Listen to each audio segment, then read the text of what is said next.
നമ്മുടെ ഇത്രയും വലിയ ഓട്ടോമാറ്റിക് കളക്ഷൻസിൽ നിന്ന് ഒരു വാഹനം ഇന്ന് കൊല്ലത്തേക്ക് ഡെലിവറി എടുക്കാൻ പോവാണ്. കൊല്ലത്തുള്ള വിദ്യ ചേച്ചി, പോസ്റ്റലിൽ വർക്ക് ചെയ്യുന്ന വിദ്യ ചേച്ചി, അമൃതപുരിയിൽ വർക്ക് ചെയ്യുന്ന വിദ്യ ചേച്ചിക്ക് ഒരു വാഹനം ഇവിടെ ഡെലിവറി എടുക്കാൻ അവരെ കൊളീഗ്സ് ഇവിടെ വന്നിട്ടുണ്ട്. ജസ്റ്റ് നമുക്കൊന്ന് അവരെ പരിചയപ്പെടാം. അതേപോലെ തന്നെ വിദ്യ ചേച്ചിക്ക് എല്ലാവിധ ആശംസകളും നേരുന്നു. ഫസ്റ്റ് ഇത് വിദ്യ ചേച്ചിയുടെ ഫ്രണ്ടാണ്, അല്ല കൊളീഗാണ്, അൽത്താഫ് എന്നാണ് പേര്.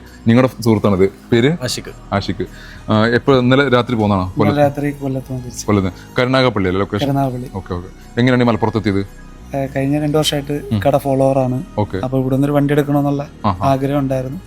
അങ്ങനെ ആദ്യമായിട്ട് മാഡത്തിന് തന്നെ ആണ് ആദ്യം എടുക്കാൻ കഴിയുക. ഇപ്പം തുടർന്നും എടുക്കണമെന്ന് ആഗ്രഹിക്കുന്നു. നിങ്ങൾ ഒരുമിച്ച് വർക്ക് ചെയ്യുന്ന ഒരേ സ്ഥാപനത്തിൽ വർക്ക്. അമൃതപുരി അല്ലേ? അമൃതപുരി. Okay okay okay. അപ്പോൾ മാഡത്തിന് എല്ലാവിധ ആശംസകളും നേരുന്നു. നിങ്ങൾക്ക് വണ്ടി എടുക്കണ്ടേ? എടുക്കണം. ഇവിടെ വന്നപ്പോൾ തന്നെ ഇങ്ങനെ മൊത്തം സെർച്ച് ചെയ്തുകൊണ്ടിരിക്കണം, ഏതെടുക്കണം, എങ്ങനെ എടുക്കണം, പ്ലാനിങ്. അതെ അതെ അതെ. Okay okay. നിങ്ങൾ പിന്നെ വാഹനം കാണാതെ ബുക്കിംഗ് കാര്യങ്ങളെല്ലാം ചെയ്തിട്ടുണ്ടായിരുന്നു അവിടെ?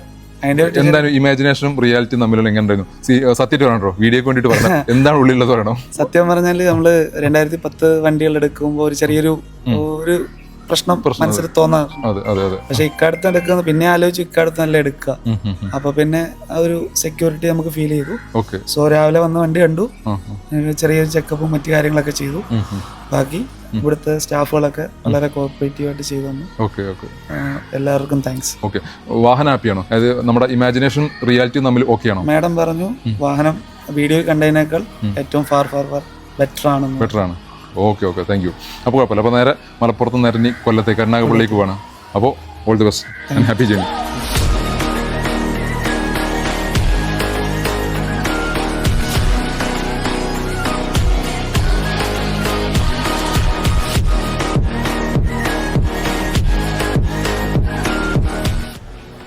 നമ്മളിത് വാഹനം എടുക്കുന്ന സമയത്ത്, ഡെലിവറി എടുക്കുന്ന സമയത്ത് ഓരോ വണ്ടിക്കും ഓരോരോ നേച്ചറുകളാണുള്ളത്.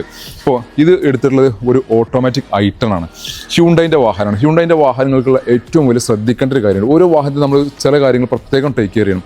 ഇല്ലാന്നുണ്ടെങ്കിൽ നമുക്ക് ആ വാഹനം ഉപയോഗിക്കുന്നതിനിടയിൽ ചിലപ്പോൾ പണി കിട്ടാനുള്ള ചാൻസ് ഉണ്ട്. ഇപ്പോൾ ഞാൻ അവർക്ക് ലാസ്റ്റ് ഫൈനലി ഒരു ഉപദേശം കൊടുത്തതെന്ന് വെച്ചാൽ, ഒരു കാരണവശാലും വാഹനത്തിൻ്റെ എഞ്ചിൻ റൂം ഒരിക്കലും വെള്ളമടിച്ച് വാഷ് ചെയ്യരുത്. വാഷ് ചെയ്ത് കഴിഞ്ഞാൽ ECM-നകത്തേക്ക് വെള്ളം കയറും.